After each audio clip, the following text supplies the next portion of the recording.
শেখ পালিয়েছিল পাকিস্তানে, শেখের বেটি পালিয়েছে ভারতে। এই শেখের বেটি শুধু তাদের নিজস্ব পরিবারের মধ্যে থেকে বাংলাদেশকে ছাড়খাড় করার জন্য গোপালগঞ্জের ভাই বোনদের নাম ব্যবহার করেছে। কিন্তু আমরা গোপালগঞ্জের ভাই বোনদের থেকে খোঁজ নিয়েছি, শেখের বেটির পাশের যে ফ্যামিলি, তার জীবন যাত্রার কোনো মান উন্নয়ন হয় নাই। জাতীয় নাগরিক পার্টি এনসিপি নেতাদের মার্চ টু গোপালগঞ্জকে কেন্দ্র করে সকাল থেকে জেলার বিভিন্ন এলাকায় অবস্থান নিয়ে সড়ক অবরোধ করে আওয়ামী লীগ ও এর অঙ্গ সংগঠনের নেতাকর্মীরা। সড়কে গাছ ফেলে টায়ার জ্বালিয়ে বিভিন্ন স্লোগান দিতেও দেখা যায় তাদের। ভাঙচুর ও পুড়িয়ে দেয়া হয় পুলিশ ও উপজেলা নির্বাহী কর্মকর্তার গাড়ি।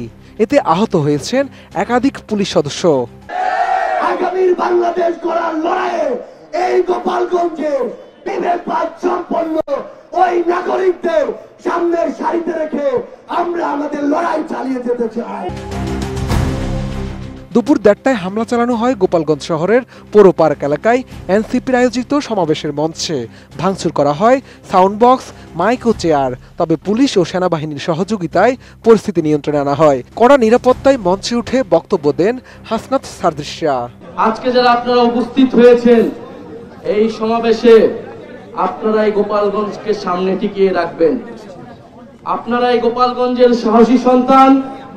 আমরা জানি যদি আজকে বাধা না দেওয়া হতো, যদি যে ধরনের ভয় ও আতঙ্ক তৈরি করা হয়েছে সেটা যদি না করা হতো, গোপালগঞ্জের সাধারণ জনতা এখানে লোকারণ্য।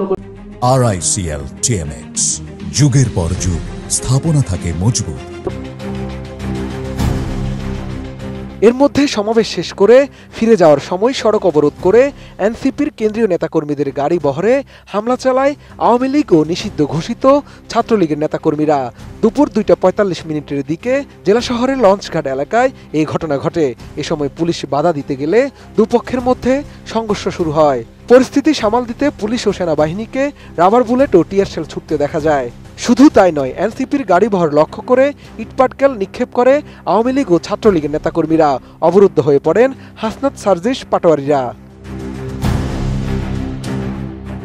গোপালগঞ্জে অবরুদ্ধ থাকা অবস্থায় গণমাধ্যমের সঙ্গে কথা হয় এনসিপির মুখ্য সমন্বয়ক নাসির উদ্দিন পাটোয়ারির। নিজেদের অবস্থা বর্ণনা করে তিনি বলেন, তারা যখন রওনা দিয়েছেন তখন গ্রাম থেকে যত আওয়ামী লীগ, যুবলীগ, সারা বাংলাদেশ থেকে আওয়ামী লীগের লোকজন এসে তাদের উপর হামলা করেছে।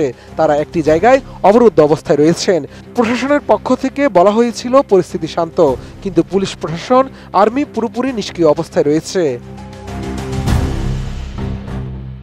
এদিকে পুলিশ ও র্যাবের পাহারায় এনসিপির নেতাদের শহর থেকে বাইরে বের করার চেষ্টা করা হলেও ব্যাপক হামলার মুখে তাদের আবার শহরে ফিরিয়ে আনা হয়। কিছুক্ষণ পরে সেনাবাহিনীর একটি টহল টিম সেখানে এলে তারাও হামলার মুখে পড়ে। সবশেষ রণক্ষেত্রের রূপ নেয়া গোপালগঞ্জ জেলা শহরে 144 ধারা জারি করেছে গোপালগঞ্জ জেলা প্রশাসন। বেলা 3:30টার দিকে জেলা প্রশাসনের পক্ষ থেকে এই ঘোষণা দেয়া হয়। বিষয়টি নিশ্চিত করেছেন গোপালগঞ্জ জেলা প্রশাসক মুহাম্মদ কামরুজ্জামান। শাহাদাত রিফাত, ATN নিউজ, ঢাকা।